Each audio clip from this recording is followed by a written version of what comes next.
What's up, everybody? CJ Gibson along with Josh Norum.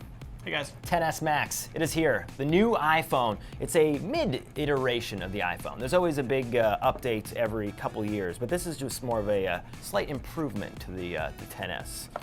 Yeah, they're kind of on like a TikTok cycle where they announce, it's the 7, and then the next year it's 7S, and then 8, 8S, etc. Yeah. So last year they announced the 10, of course, but there was no larger version at all. So this year, on the backside of the cycle, they have finally announced 10S Max. So instead of being called the Plus, they're calling it Max because it's physically the same size as the 8 Plus. They're both 6.5 inches, but this one is all display, whereas the old phone had about an inch less of display. Yeah.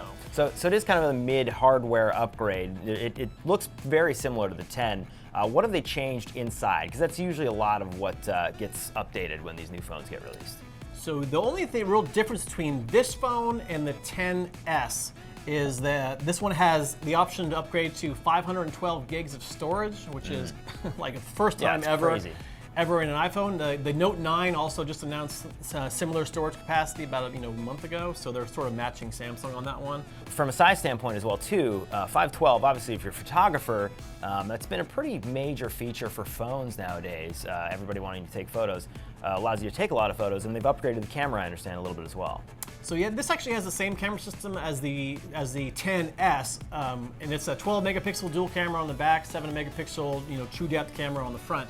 But they've added some new some new like software basically for the camera. So the first technology is called Smart HDR. It's just they're using the A12 chip that's also brand new to this. That has a sort of a better idea of how to make HDR photos look more realistic, as opposed to the A11 from the old ones. They're just saying it's it's smarter. It does machine learning now. Has a neural engine that it can just be more intelligent about these things. Yeah. That's what they call it.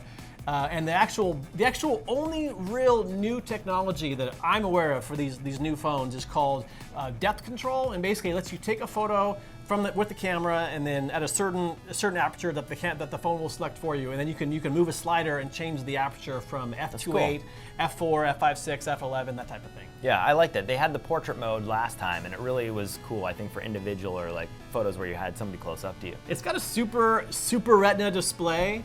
It's like 458 pixels per inch, which is super high.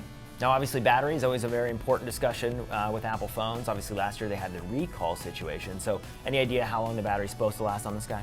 Well, Apple actually isn't quoting specific numbers, where they would say something like 10 hours or 9 hours or whatever.